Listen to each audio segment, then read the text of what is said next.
So നമ്മൾ എന്താ ചെയ്യേണ്ടത്, ജസ്റ്റ് ഇനി നമ്മുടെ ബാലൻസ് ഉണ്ട്, എക്സ്പെൻസ് കുറച്ചിട്ട് ബാലൻസ് ഇൻക്രീസ് ചെയ്യാൻ വേണ്ടിയിട്ട് എന്താ ചെയ്യാമെന്ന് നമ്മൾ നോക്കേണ്ടത്. സോ നമുക്കുള്ള ഓപ്ഷനാണ് ഡാറ്റ എന്നുള്ളതിൽ വാട്ട് ഇഫ് അനാലിസിസിൽ സിനാരിയോ എന്നുള്ളൊരു ഇതുണ്ട്. അതെടുത്ത ശേഷം ജസ്റ്റ് ഒന്ന് ആഡ് ചെയ്യുക. നമ്മൾ സിനാരിയോൻ്റെ പേര് ജസ്റ്റ് ഒന്ന് ചുമ്മാ നമുക്ക് എന്തെങ്കിലും കൊടുക്കാം. ദെൻ ചേഞ്ചിങ് സെല്ല് ഏതായിരുന്നു നമ്മൾ ചേഞ്ച് ചെയ്യുന്ന സെല്ല് എന്ന് പറയുന്നത്, നമുക്ക് ഏതൊക്കെ ഐറ്റംസും ആണ് ചേഞ്ച് ചെയ്യുന്നത് നോക്കുക. ഞാൻ ജസ്റ്റ് സ്റ്റാർട്ടിങ്ങിൽ ഗ്രോസറി, ഫിഷ്, എഗ്ഗ് എന്നുള്ളതാണ് നമ്മൾ സെലക്ട് ചെയ്ത് കൊടുക്കൂ. ഇനി നമ്മൾ ജസ്റ്റ് ഒന്ന് ഓക്കെ കൊടുക്കുക. ഓക്കെ, എനിക്ക് തോന്നുന്നു ഞാൻ നേരത്തെ ചെയ്തതും അതായിരുന്നു സെലക്ട് ചെയ്തത്, അതുകൊണ്ടായിരിക്കും അങ്ങനെ വന്നത്.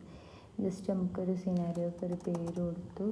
ഇനി നമ്മൾ നെക്സ്റ്റ് നമുക്ക് ചേഞ്ച് ചെയ്യേണ്ട സെല്ല് ഒന്ന് മാറ്റി കൊടുക്കാം. ഇത് രണ്ടും കൊടുത്തു. നമുക്ക് ഈ ഒരു 300 എന്നുള്ള മിൽക്കിൻ്റെ എമൗണ്ട് നമുക്ക് മാറ്റിയിട്ടൊരു 100 ആക്കി. അതുപോലെ തന്നെ 500 എന്നുള്ള ആ ഒരു റൈസിൻ്റെ മാറ്റി നമ്മൾ 250 ആക്കി.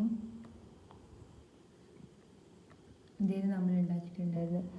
ജസ്റ്റ് ഒന്ന് ഷോ ചെയ്ത് കഴിഞ്ഞാൽ ഇവിടെ വരുന്ന ചേഞ്ചസ് ഒന്ന് നോക്കി നോക്കാം. ജസ്റ്റ് ഒന്ന് ഷോ ചെയ്തു. 300 എന്നുള്ളത് 100 ആയി. ദെൻ 250 എന്നുള്ളത് 500 എന്നുള്ളത് 250 ആക്കി.